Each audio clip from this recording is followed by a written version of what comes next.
Nous sommes en l'an 954, dans le nord de l'Angleterre. Un vent glacial balaie les gorges rocheuses du col de Stenmore. Le roi, qui dirigeait autrefois la Norvège tout entière d'une main de fer, se tient là, complètement encerclé par une poignée de mercenaires meurtris et ensanglantés. Face à lui, le mur de boucliers interminable de l'armée anglo-saxonne resserre ses lignes. Le souverain pris au piège respire avec peine, sa poigne verrouillée dans une étreinte mortelle autour du manche de sa hache légendaire, d'une lucidité absolue face au dénouement imminent. Une vie entièrement tissée de guerres interminables et de trahisons est sur le point de s'achever, juste ici, bien loin de ses fjords natales. Éric, à la hache sanglante, est entré dans les chroniques comme le fils favori et l'héritier principal de Harald, à la belle chevelure. Il a reçu entre ses mains ce dont les autres konungs ne pouvaient que rêver, un royaume unifié, d'une richesse inouïe, soutenu par une machine militaire absolument incassable. Mais la vérité est totalement paradoxale. Ce souverain tout-puissant s'est débrouillé pour perdre l'intégralité de la Norvège, sans même livrer une seule bataille majeure à l'ennemi. Un domaine, forgé par son père à travers des décennies de massacres impitoyables, lui a tout simplement glissé entre les doigts le temps d'un seul printemps. Et ce n'est pas le seul mystère.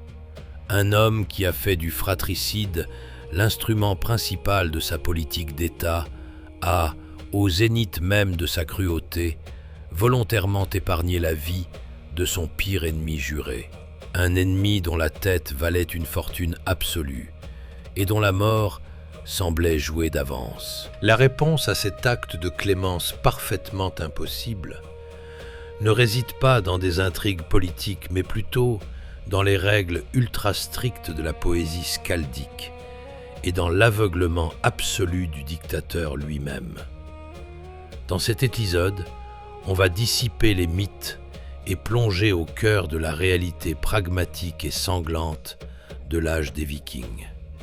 Vous allez découvrir pourquoi le droit de primogéniture ne fonctionnait absolument pas en Scandinavie, transformant chaque transition de pouvoir en une véritable catastrophe démographique. Comment les féroces hommes du Nord ont frappé leurs propres pièces de monnaie dans la métropole multiculturelle de York, combinant avec un cynisme total une épée païenne et une croix chrétienne sur le même bout d'argent. Et exactement comment un célèbre skald islandais a réussi à sauver sa tête du billot en composant 20 strophes absolument parfaites en une seule nuit au fond d'un cachot glacial. Dans l'épisode précédent, nous avons vu comment l'inflexible Harald à la belle chevelure a enchaîné les chefs indépendants avec les liens de fer de l'impôt. Les lois du premier roi ont forcé Aude la Sage à fuir par-delà l'océan et ont poussé le puissant Rollon et le fils du loyal Rognvald, le jarl de Meureux, à chercher fortune en Francie, laissant leur terre natale derrière eux pour toujours. Harald croyait sincèrement qu'il laissait à son fils un empire stable, méticuleusement purgé de tous ses rebelles.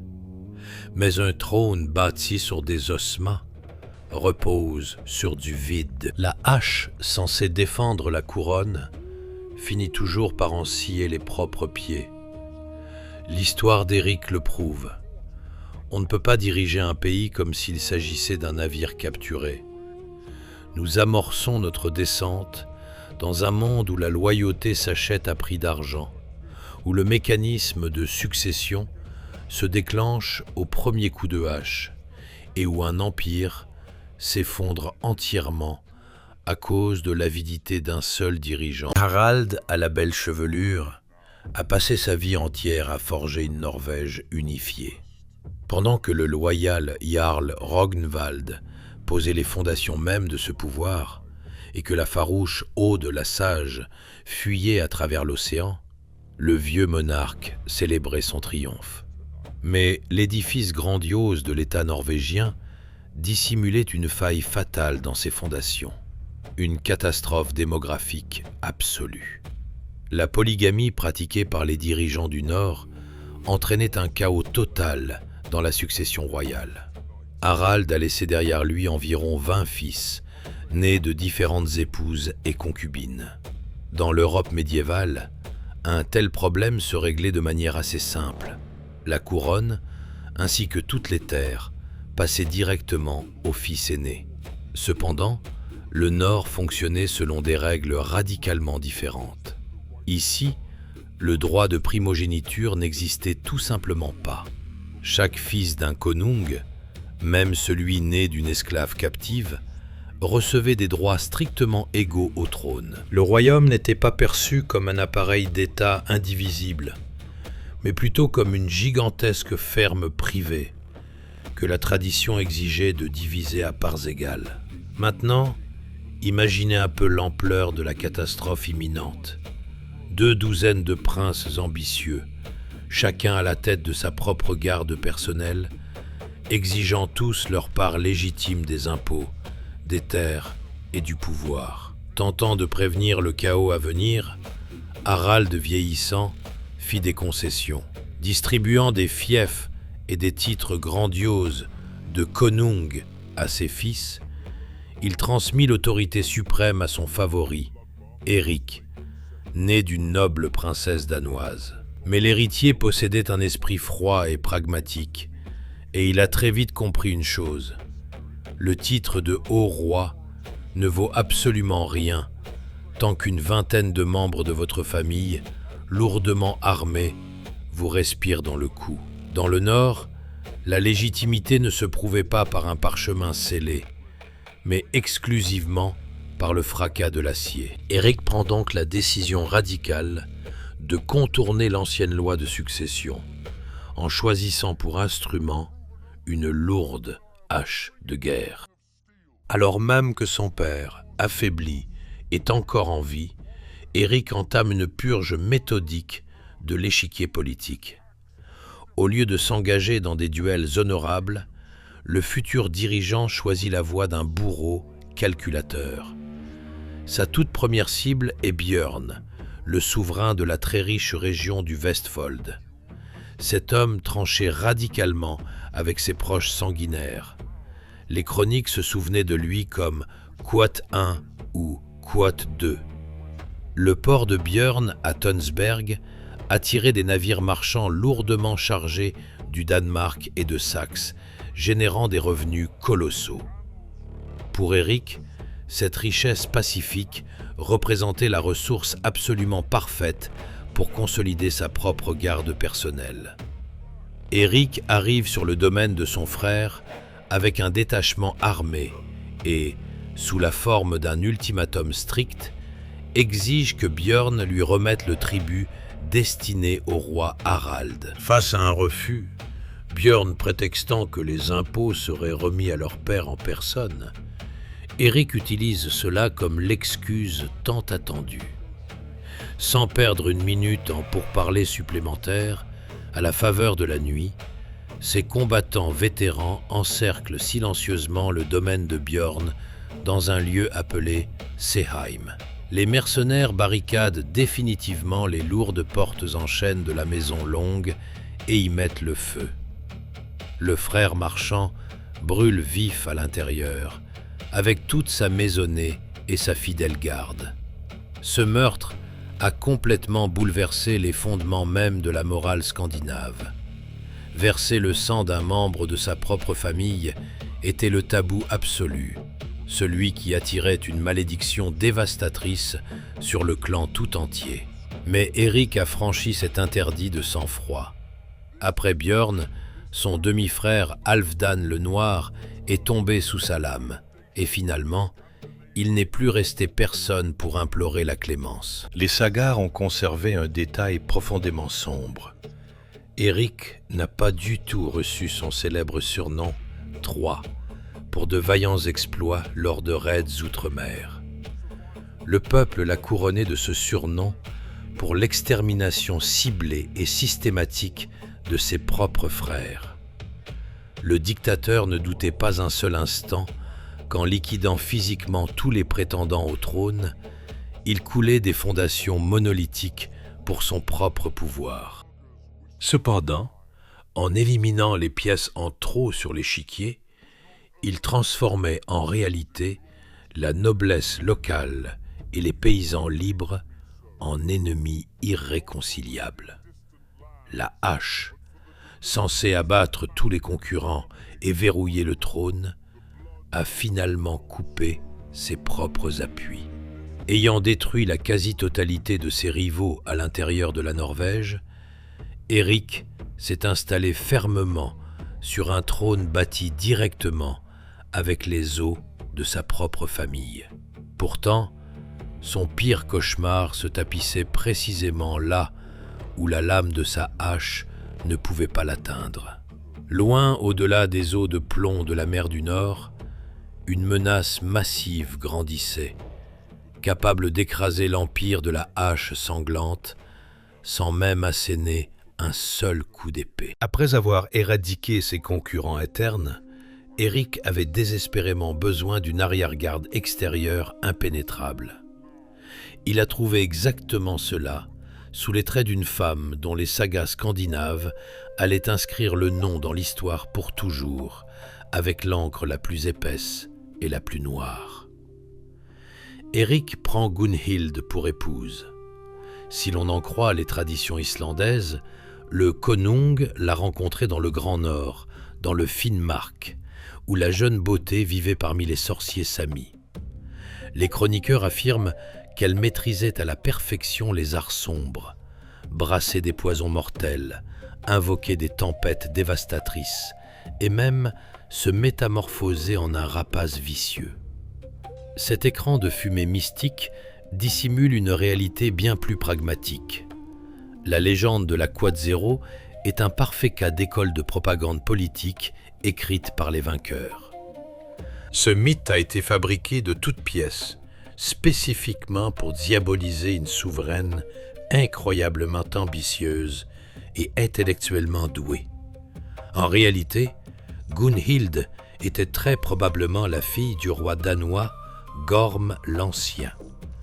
Un mariage avec elle scellait une alliance géopolitique cruciale entre la Norvège et le Danemark.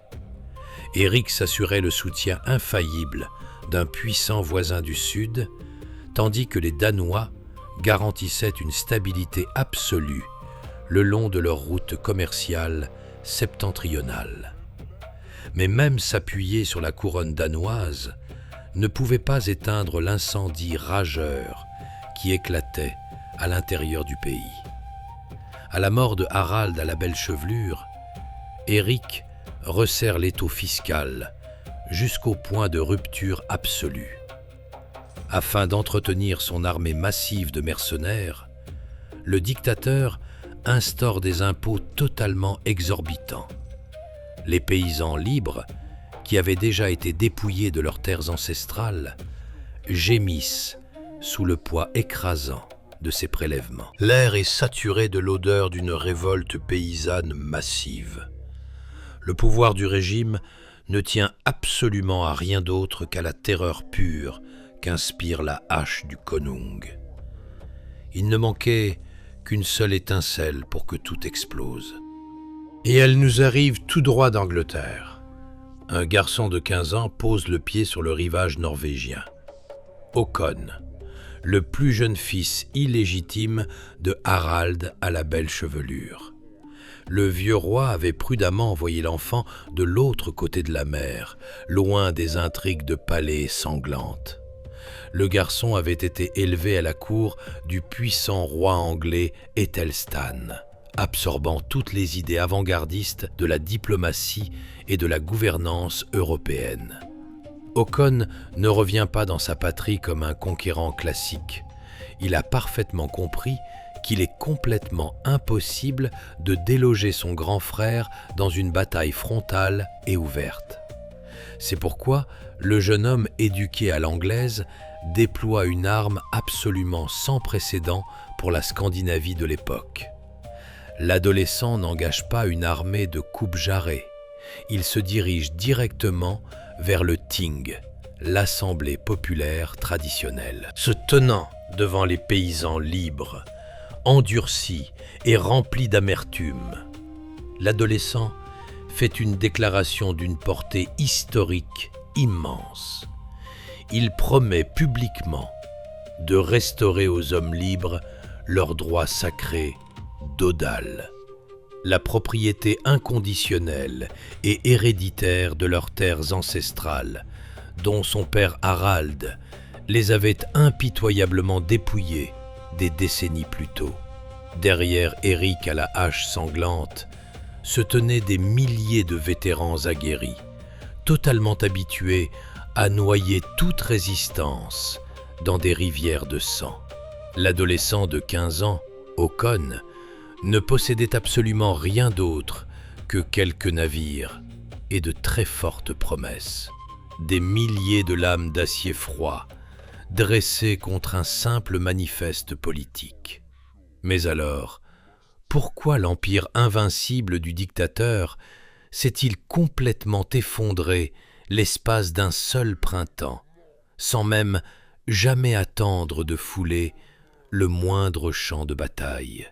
La rumeur concernant le retour des droits d'Odal a instantanément balayé les fjords norvégiens.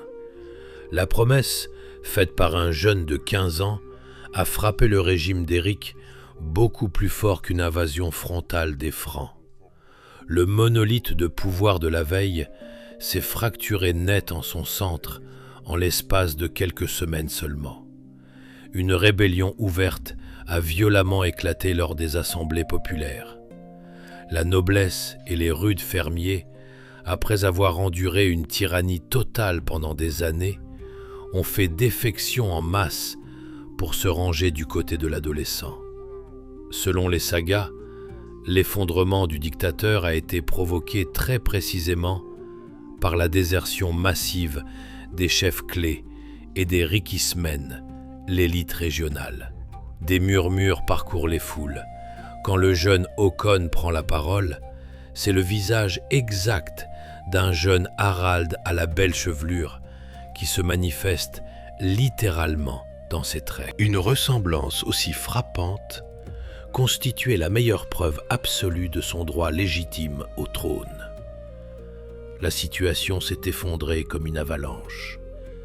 Hier encore, Éric commandait les vastes ressources d'un pays immense, percevant des tribus depuis le nord enneigé jusqu'au détroit du sud. Maintenant, assis dans sa maison longue, le dictateur regardait les bancs de sa propre salle de banquet se vider. Les vétérans, ne recevant plus leur argent, abandonnaient silencieusement sa garde.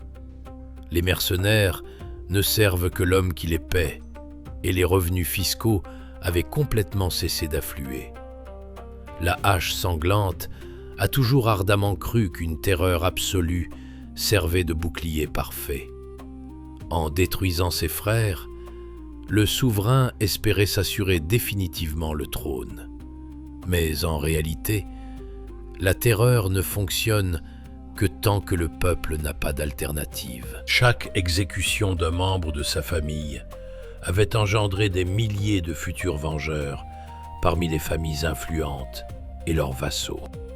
Et voilà que l'homme qui avait érigé son trône sur les ossements de son propre sang se retrouvait dans un isolement total et absolu. La hache du dictateur s'est révélée complètement inutile quand ce qui se dressait face à lui n'était pas une armée étrangère, mais un mépris public universel. Comprenant parfaitement que la moindre étincelle mènerait à sa propre exécution, Éric prend une décision qui fait violemment voler en éclats le mythe des hommes du Nord totalement intrépide. L'exécuteur impitoyable ne tire pas son épée pour chercher une belle mort au combat, mais choisit plutôt la voie d'un pragmatisme cynique.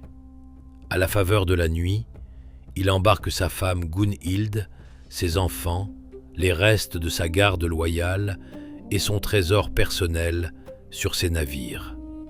Le konung tout-puissant fuit par-delà la mer, se transformant en un exilé banni sans avoir livré le moindre combat. L'ancien souverain jette l'ancre au large des côtes rocheuses des îles Orcades. Sa chute était absolument dévastatrice. Un homme qui contrôlait autrefois des terres dépassant le territoire de nombreux royaumes européens en était maintenant réduit à s'entasser sur un minuscule bout de rocher battu par les vents. Mais Éric n'avait aucune intention de finir ses jours dans l'obscurité. Dépouillé de ses paysans et de ses revenus fiscaux, l'exilé exploite sa réputation terrifiante pour rallier tous les parias du Nord sous ses bannières. Les criminels en fuite et les mercenaires assoiffés de pillage affluent directement vers lui. De dirigeant légitime, il se transforme complètement en un roi pirate, terrorisant impitoyablement les côtes de l'Écosse. Cependant, piller des villages côtiers est le lot des jeunes voyous, pas d'un monarque qui se souvient vivement du poids écrasant d'une couronne d'or. Entretenir une meute massive de mercenaires sur des îles rocailleuses devenait de plus en plus difficile. Éric avait désespérément besoin d'une véritable forteresse, d'un port grouillant de vie, de hauts murs et d'une source de richesse. Ainsi, son regard se tourne résolument vers le sud, par-delà les vagues de plomb. Là-bas s'étendait une ville, imprégnée jusqu'à l'os de l'odeur de la laine de mouton, de la fumée et de l'argent frappé. Une ville totalement prête à se plier devant sa puissance brute. Mais la hache sanglante ne sait pas encore que c'est précisément dans ces quartiers riches que l'attend la torture la plus sophistiquée.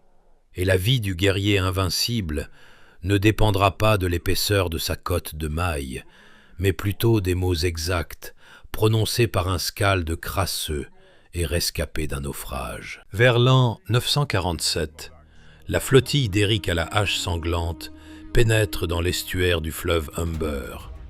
L'exilé, après avoir perdu un pays entier, n'avait aucune intention de finir ses jours à radier de misérables villages côtiers.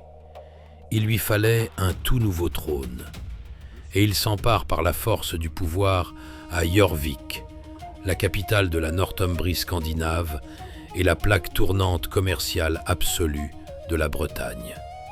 Oubliez les stéréotypes éculés sur les campements barbares en bois crasseux.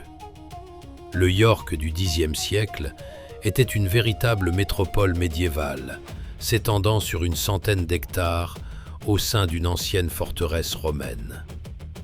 Alors qu'un village anglo-saxon typique comptait à peine 50 habitants, les rues bondées de Jorvik abritaient entre 10 et 15 000 personnes.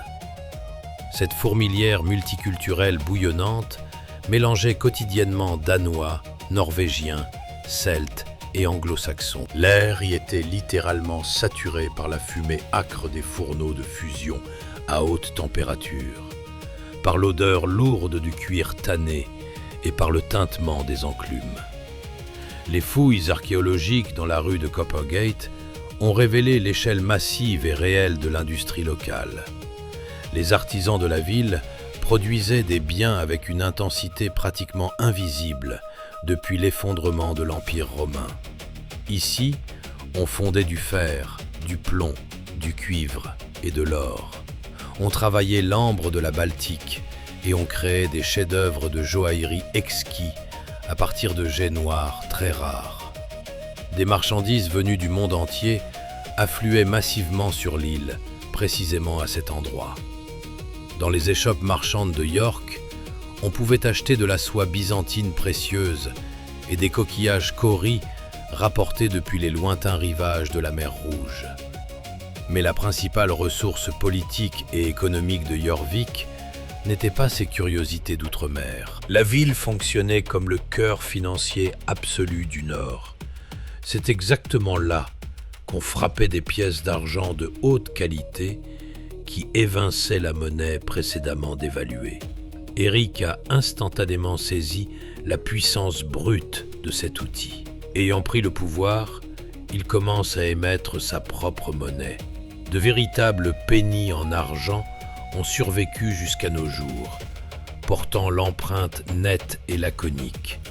-bas, quote, -bas, 0, -bas, -bas, le roi Erik. Au sein de ce creuset culturel, les dirigeants scandinaves ont fait preuve d'une souplesse religieuse et politique stupéfiante. L'illustration la plus parfaite de ce pragmatisme est une matrice en fer, utilisée pour frapper des pièces, entièrement exhumées à York. Sur un même morceau de métal, les artisans ont fusionné sans la moindre hésitation une inscription chrétienne juste à côté de l'image d'une épée scandinave et du marteau païen de Thor. Un paradoxe saisissant se cachait juste ici.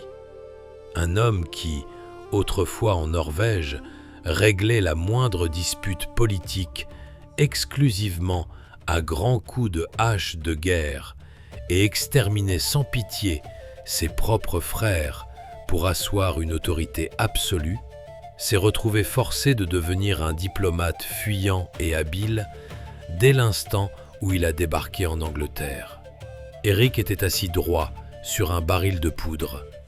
Depuis le sud, il subissait la pression écrasante du puissant roi d'Angleterre Edred, qui envahissait périodiquement la Northumbrie, forçant violemment la noblesse locale à renier le souverain norvégien pour lui prêter allégeance à la place. D'autres vikings ambitieux, comme le roi irlandais Olaf Kvaran, se battaient aussi en permanence pour le contrôle de la région. Le dictateur devait se maintenir sur le fil du rasoir au quotidien, soudoyant des jarls influents avec de l'argent fraîchement frappé et manœuvrant sans cesse entre des factions qui se livraient une guerre féroce. Il semblait que la hache sanglante avait véritablement réussi à dompter ce chaos. Il a reconstruit les vieux murs romains, rempli les coffres de son trésor et prouvé au Nord tout entier qu'il savait comment gouverner, non pas seulement par la terreur animale, mais en s'appuyant lourdement sur le capital. Cependant, le destin lui préparait déjà une épreuve colossale, contre laquelle tant les hauts murs de pierre que les armées de mercenaires allaient se révéler totalement impuissants. Bientôt, fuyant une violente tempête, un vieil homme ayant fait naufrage allait débarquer en plein cœur de sa parfaite cité marchande. Un exilé crasseux, trempé par le sel marin, qui allait complètement paralyser la volonté du roi invincible en n'utilisant absolument rien d'autre que sa langue. Vers l'an 948, les vagues de plomb de la mer du Nord projettent un navire ravagé par la tempête directement sur les rivages de la Northumbrie. Rampant hors de l'eau glaciale sur le sable anglais se trouve Egil Skallagrimson, un berserker féroce, le plus grand de tous les skalds islandais et l'ennemi personnel juré du roi Erik. Leur compte avait depuis longtemps été réglé dans le sang. Auparavant, Egil avait assassiné le fils d'Erik et dressé contre lui un Nidstong maudit, un poteau d'infamie surmonté d'un crâne de cheval, invoquant les esprits pour bannir le dirigeant par la force. Se retrouvant directement à l'intérieur du domaine de la hache sanglante, sans flotte ni armée, l'Islandais prend une décision qui est tout simplement stupéfiante de par son audace pure. Au lieu de se cacher dans les marécages, Il marche droit sur Jorvik. Egil entre avec une aisance déconcertante dans la salle de banquet et se tient de son plein gré devant le trône de l'homme même qui rêve de le détruire totalement. Eric condamne son ennemi à avoir la tête tranchée à l'aube. La reine Gunhild exige une exécution immédiate et sanglante, là, tout de suite, sur le sol détrempé de bière. Mais l'ancienne loi du Nord est totalement inflexible. Une exécution nocturne est strictement assimilée à un meurtre lâche et déshonorant. Egil est jeté dans un cachot glacial jusqu'au matin. Il dispose d'exactement une seule nuit pour sauver sa propre vie. Pour racheter sa tête, le Skald doit accomplir un miracle intellectuel absolu. Il doit composer un chant de louange totalement parfait en l'honneur de son propre bourreau. Les sagas ont conservé un détail étrangement troublant sur cette nuit-là. Une hirondelle ne cesse de voler directement jusqu'à la fenêtre à barreaux du cachot, se cognant bruyamment contre les murs et poussant des cris perçants, rendant toute concentration absolument impossible pour le prisonnier. Ce n'est que lorsque le fidèle ami du Skald monte la garde à la fenêtre que l'oiseau disparaît enfin. La légende affirme que la reine sorcière Gunhild s'était elle-même métamorphosée en oiseau dans le but de dépouiller totalement son ennemi de son inspiration. Pour saisir pleinement l'ampleur phénoménale de l'exploit d'Egil, il suffit de se pencher sur les mathématiques strictes de la poésie skaldique. Le maître héroïque, connu sous le nom de Drottkvet, ne pardonnait pas la moindre erreur, aussi minime soit-elle. Une strophe avait l'obligation absolue de comporter exactement 8 vers. Chaque ligne devait contenir très précisément 6 syllabes, dont exactement 3 portaient une accentuation forte. Les lignes impaires étaient étroitement liées par une demi-rime interne, les lignes paires par une rime complète, et tout cela était inextricablement verrouillé par un système rigide d'allitération. Maintenant, ajoutez à cela les kennings, des métaphores complexes et à plusieurs niveaux, où le sang était appelé la quote 0 et un navire était le quote 1. Composer 20 strophes complètes d'un tel chef-d'œuvre cryptographique en une seule nuit, tout en étant assis au fond d'un trou glacial dans l'attente du coup de hache final, c'est un acte de génie pur et surhumain. À l'aube, Egil se tient devant Eric. Dans le silence assourdissant de la salle, le Skald récite son poème, le célèbre Öfutlosn, la rançon de la tête. Lorsque la toute dernière strophe résonne, le dictateur, qui n'avait montré absolument aucune clémence, même envers ses propres frères de sang, laisse son ennemi le plus haï repartir en homme totalement libre. Pourquoi un bourreau sans pitié a-t-il fait preuve d'une clémence aussi bizarre? La réponse réside dans le pouvoir absolu, presque magique, du verbe skaldique au sein de la société viking. La poésie servait de monnaie d'échange bien supérieure à l'or. Elle façonnait littéralement la réalité historique. Tuer un grand poète qui venait de dédier publiquement, selon tous les canons profondément sacrés de cet art, un poème irréprochable au konung, signifiait détruire définitivement sa propre Aminja, sa chance et son honneur. Le nom d'un dirigeant qui violerait cette loi profondément sacrée serait éternellement maudit dans tout le monde nordique. Le mot a vaincu la hache. Le Skald a emporté sa tête bien attachée sur ses épaules et a quitté la Bretagne avec succès. Mais ce triomphe des anciennes traditions allait s'avérer être l'ultime lueur de grandeur pour Eric. Ayant fait preuve de clémence envers un ennemi personnel au nom de l'honneur nordique, Le dictateur serait-il véritablement capable de conserver sa couronne dans une ville totalement encerclée de toutes parts par les armées des Anglo-Saxons? En 954, les manœuvres politiques d'Éric en Angleterre s'effondrent complètement. Jorvik, lourdement habitué à une totale indépendance commerciale, avait fini par s'épuiser sous la poigne de fer du dictateur norvégien. Depuis le sud, le roi anglo-saxon Edred menace de réduire la région rebelle en cendres pures si les citoyens ne se débarrassent pas de l'usurpateur scandinave. Les marchands pragmatiques et la noblesse locale pèsent minutieusement les risques et choisissent fermement la couronne anglaise.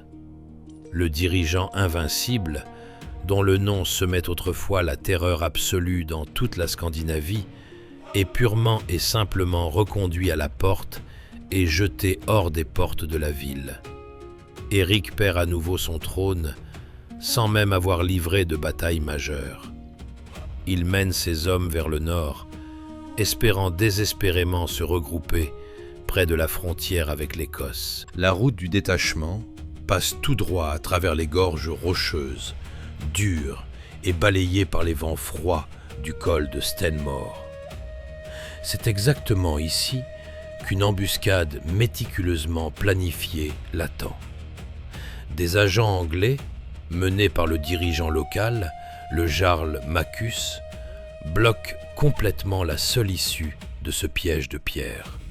La minuscule poignée de vétérans accepte sa bataille finale. Les chroniques ont conservé un détail intensément important. Dans ce piège de pierre, Éric ne tire pas sa hache tout seul.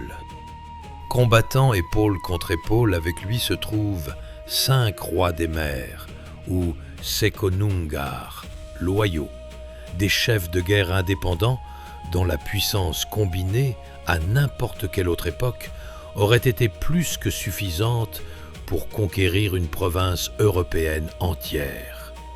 Mais juste ici, étroitement écrasés par des forces anglo-saxonnes écrasantes en nombre, ils sont totalement condamnés. Éric à la hache sanglante tombe mort, taillé littéralement en pièces par le fer anglais. Et avec lui, c'est le royaume indépendant scandinave de Jorvik qui s'effondre, passant définitivement et en totalité sous le contrôle absolu de la couronne anglaise. En apprenant la mort de son mari, la reine Gunhild ne gaspille pas une seule seconde en larmes. Désirant profondément réécrire la honte de l'histoire, elle passe directement commande aux Skalds pour qu'ils écrivent un poème explicitement conçu pour transformer une défaite militaire brutale en un triomphe mystique et glorieux. C'est ainsi que naît le célèbre Eiriksmal, le dit d'Éric. Son action se déroule au cœur même du Valhalla. Le dieu suprême Odin se réveille d'un fracas terrifiant et assourdissant qui fait violemment trembler la salle céleste et ordonne aux guerriers de préparer immédiatement les coupes d'or et de dresser les tables. Le dieu de la guerre le sait. Ce bruit massif n'est pas provoqué par une armée de milliers d'hommes.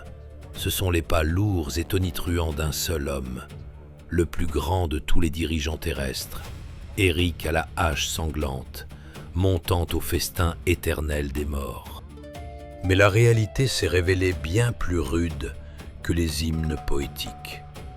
Pourquoi l'héritier tout à fait légitime de l'empire colossal de Harald à la belle chevelure a-t-il absolument tout perdu?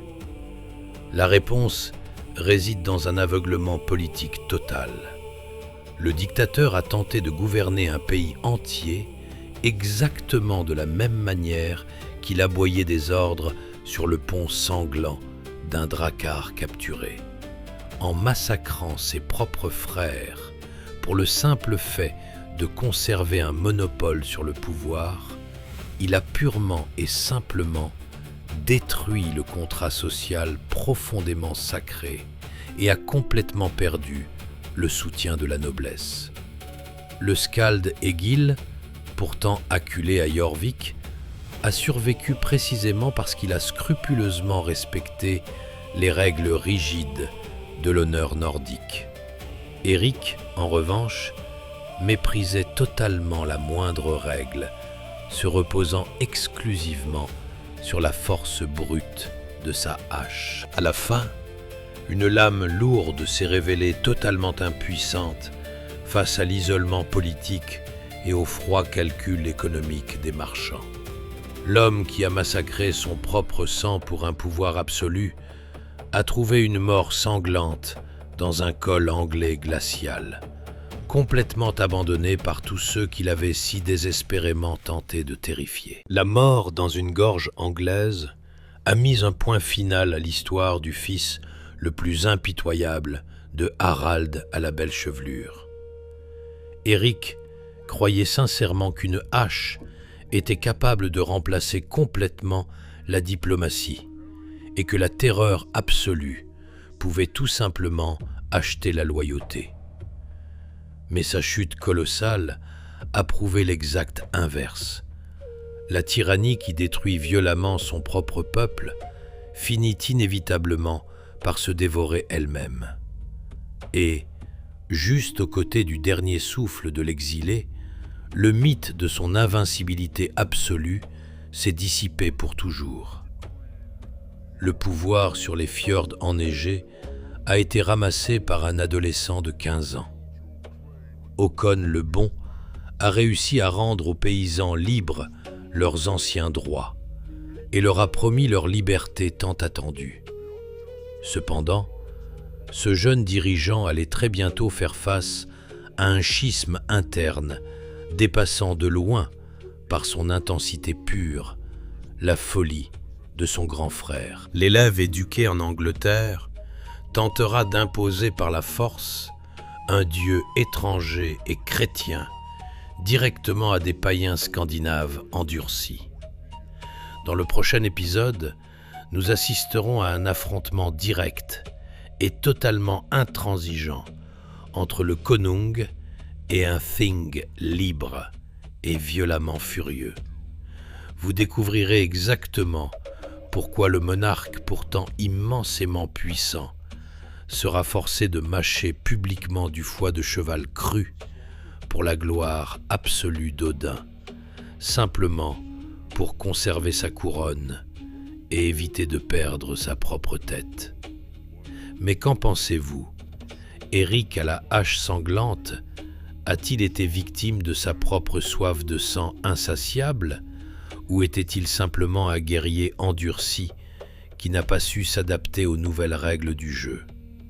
Partagez vos réflexions avec nous dans les commentaires. N'oubliez pas de vous abonner à la chaîne et de lâcher un énorme pouce bleu pour ne pas manquer la suite palpitante de cette grandiose saga des Ynglingar.